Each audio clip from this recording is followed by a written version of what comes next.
this way like that. All right. I was like, go ahead. Okay, what are we doing? Hey everybody, welcome to another episode of Foodie Friday. Which camera? This is the fall and winter edition, and tonight I'm excited because we're kind of making one of these. Yeah, you can go ahead. Good. Throw some of this in here, just a little bit at a time. We are making, what are we making, Chris? Beef tips. Or Rice. still beef and rice. It all depends on Rice and gravy. how you was raised. I don't want your beef tips if it doesn't have no gravy on it. All right. Yes. So what we have is about, we almost have 3 pounds of, you can give me a little bit more, it's fine. We have about 3 pounds of what they would call stew meat. At least that's what our packaging says. And we're kind of treating it a little bit like we kind of treat our steaks, which is we're putting our house seasoning on it. Go on and give me all that. Putting our house seasoning on it.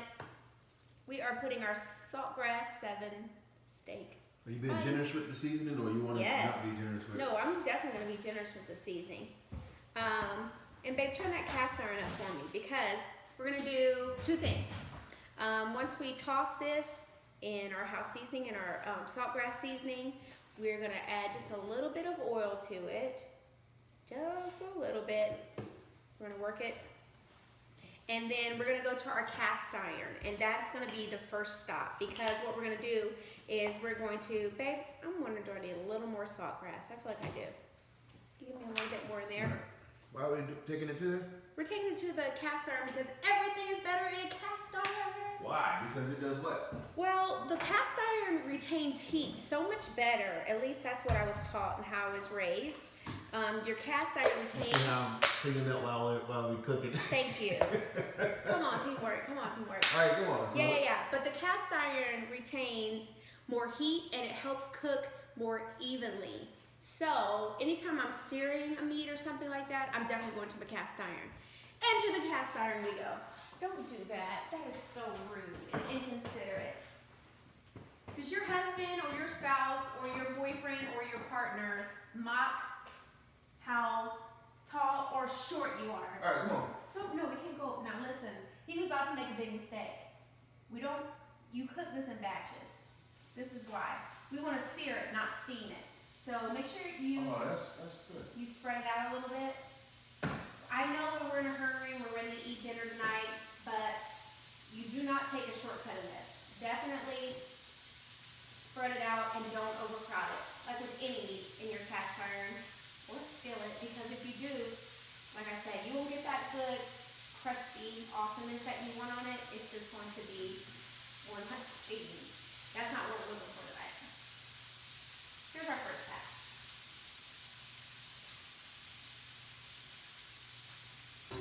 Okay guys, so we have all of the beef tips. They have been seared in the cast iron. I'm just adding the rest of them into this pot with all the juices. If you don't put the juices in there, because I had to cook it in batches and you probably will too, make sure you put all the juice in there. That is like, it makes the gravy, it makes it everything so much richer. And then to that, you guys know I don't love the texture of onions. I just cut a small onion in half and then I throw it right on top. In the bottom of this though, so that you know, I put about a cup or so of beef broth in there. And then the last little thing I'm gonna do is add a little bit of Italian seasoning. Just a little bit in there. Now guys, listen, I have cooked with this Instant Pot probably 100 times at this point, but do not take it for granted. Always make sure your little rubber piece. Shut up, Chris! Laughing. I got so defeated last week. I just wanted to give up in the kitchen. I was like, I can't believe I forgot. I felt like I ruined the whole meal. I was able to rebound, but listen, always make sure your rubber piece is in there, and then make sure that you seal it well. And then what I'm gonna do is I'm gonna turn this on to pressure cook. And so pressure cook, I'm gonna run it up to about 30 minutes. By the time that this all goes off, it should be so tender. And then we'll make a gravy for the rice to go on top. Okay, friends, we're moving on to the rice portion of this dinner. What I have here are 3 cups of chicken broth, and I'm just salting just a little bit. I use low sodium so I can kind of chicken broth so I can control the salt content. So to the 3 cups of chicken broth, I am adding 2 cups of rice. And need me to help with anything? no, I just didn't want to hit you. What I'm doing right now that the chicken broth has come to a boil, I'm stirring in the rice, and now I'm going to just reduce my heat, and I'm going to let that simmer for about like 15 minutes or so. Here's the key. Once you put the lid on, do not take it off! At least that's what I'm trying to do. That's what I've been told. Okay, putting the lid on, we're reducing it to a simmer, and we're gonna let it go for at least 15 minutes, and then we'll check on it a little bit later.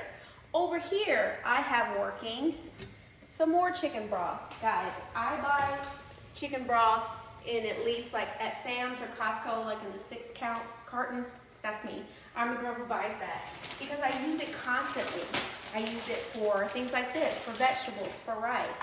We're gonna add some frozen broccoli to some chicken broth, and we're gonna let this steam for a little bit. It seems like a lot, guys, but I don't know what it is. It seems like we just found out that our kids actually really, really love broccoli. So we're gonna turn the heat down now that that's boiling a little bit. Stir it just a little bit and let it go. You know, I just said, do not lift the lid to the rice.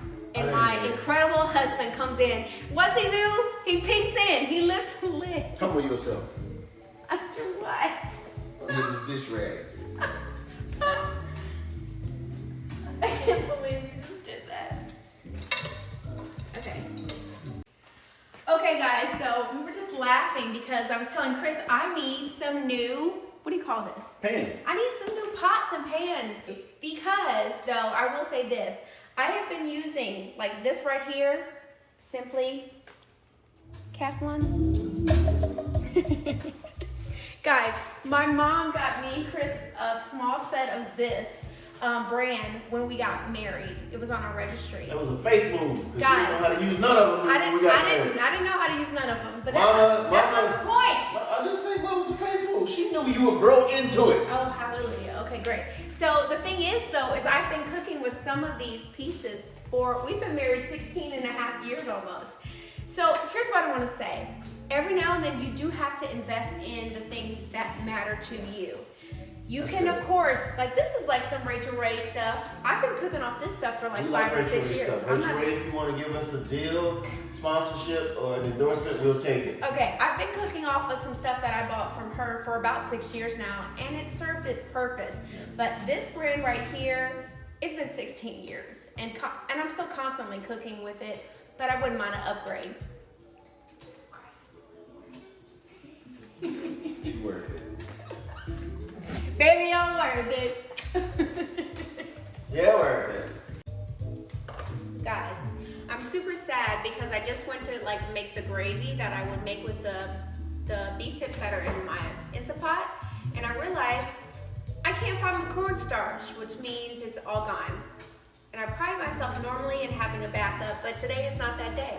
I didn't have it, so I'm like, what can I do to make this gravy with what I have? So I put a couple tablespoons of butter in here, and I'm adding to that a little bit of all-purpose flour. As some of you may know, this is gonna help me create a little bit of a roux, which is like a thickening agent.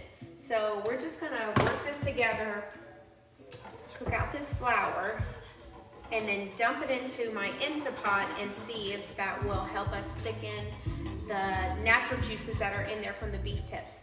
Hopefully we come out with a good gravy. I'm gonna let you know how it turns out.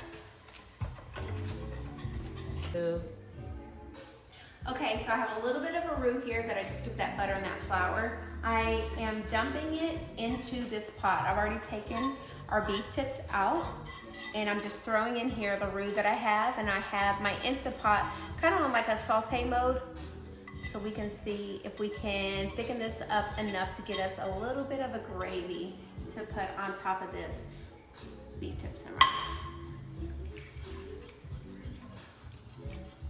Yeah, it's coming together.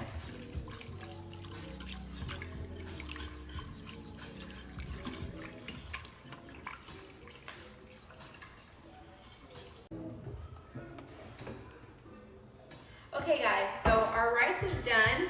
I told you, like, rice is trial and error for me. I haven't nailed it yet.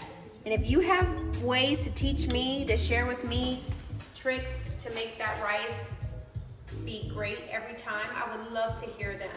But mine turned out a little bit dry. So I'm taking some chicken stock from a rotisserie chicken I had yesterday, and I'm pouring it in there just to loosen it up again and to give it a little bump in the flavor. If you don't have that type of stock, it's fine. Take a little bit of that chicken broth that you have left, because we used it a little earlier. Put it right in there to make it a little more moist than what it was if yours turned out dry like mine. Look, things happen in the kitchen. Everything does not turn out perfect every time, but the one thing that I know is that the more that I try, the better that it gets, and the better that I become as a home chef. So don't get discouraged. Keep trying, keep throwing everything you have at it. And when stuff gets bad or doesn't turn out just like you want it to, find another way. There's nothing that you can't do, I'm sure.